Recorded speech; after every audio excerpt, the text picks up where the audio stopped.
Up সীমান্ত পাড়ি দেওয়ার সময় গ্রামের ময়মুরব্বী চাচারা লাল ফ্ল্যাগ দিয়ে পুরো সীমান্তকে দাঁড়িয়ে করে দিয়েছে, বলতেছে সামনে গাছ ভাঙা যায়। এই লাল ফ্ল্যাগটা দিয়ে পুরোপুরি এখন এটা ট্রেনে আটকানো ছিল।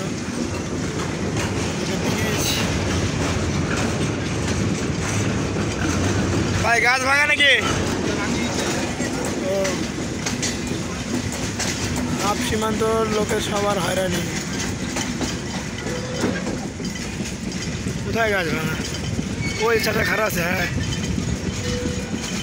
সিগন্যাল দিচ্ছে কি যেন চাচাটা, থামাইতে বলতেছে না যাইতে বলতেছে, স্লো স্লো। গাছ ওখানে ভাঙছে ওই লাইনে, দেখ তো দিতে ওদিক দিয়ে যা খেলে দেখ গাছ ভাঙছে কিনা।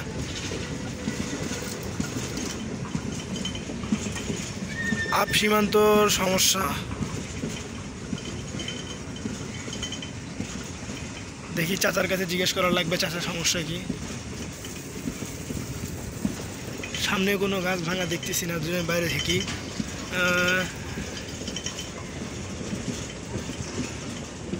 গাড়ির স্পিড ছিল ভালো, 70, 75, 80-র কাছাকাছি ছিল।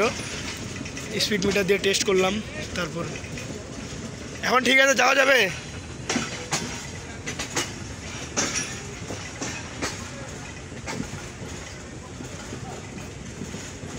ও চাচা যেটি খারাপ আছে ওদিকে গাছটা আছে। তো লাইন ভাঙতে যাচ্ছে কিভাবে?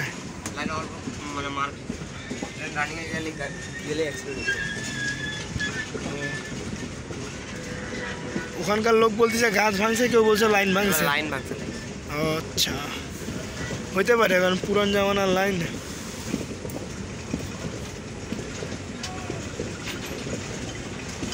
পুরোপুরি 11টা লোক পার হবে, তারপর ক্লিয়ার হবে। এখন ক্লিয়ার, সামনের দিক সীমান্ত স্লো স্লো করে যাইতেছে।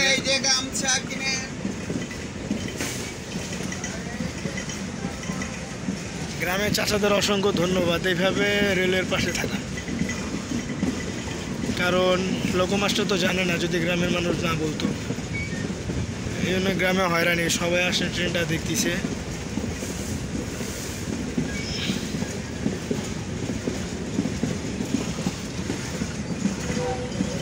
এখনও কিন্তু নীলফামারী ঢুকে নাই, খয়রাতনগর। এটাই খয়রাতনগর পার করলো। খয়রাতনগরে হয়তো পারে রকেট দ্বারা হয়, তাছাড়া আর কোনো ট্রেন দ্বারা হয় না। মেবি কোনো রেল স্টেশনই নাই, শুধু ওটা রকেটের জন্য। খয়রাতনগর পার করে এই অবস্থা।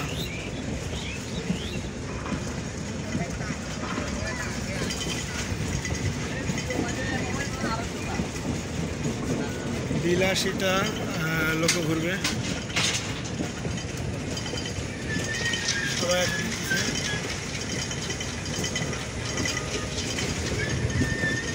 এখনও তো লোক ঠিকঠাক মতো যেতে পারবে।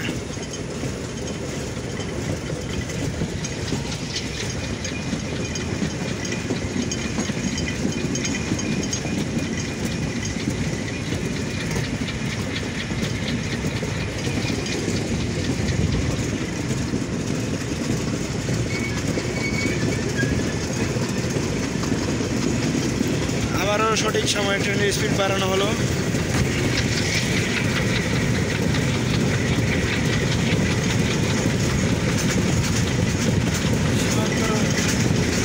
সীমান্তর বগিগুলো অনেক বড়, বলা গেলে কয়টি? 1, 2, 3, 4, 5, 6, 7, 8, 9, 10, 11, 12। 12টা র্যাক রয়েছে, একটা লাগেজ ভ্যান, একটা লোকো, টোটাল 14টা।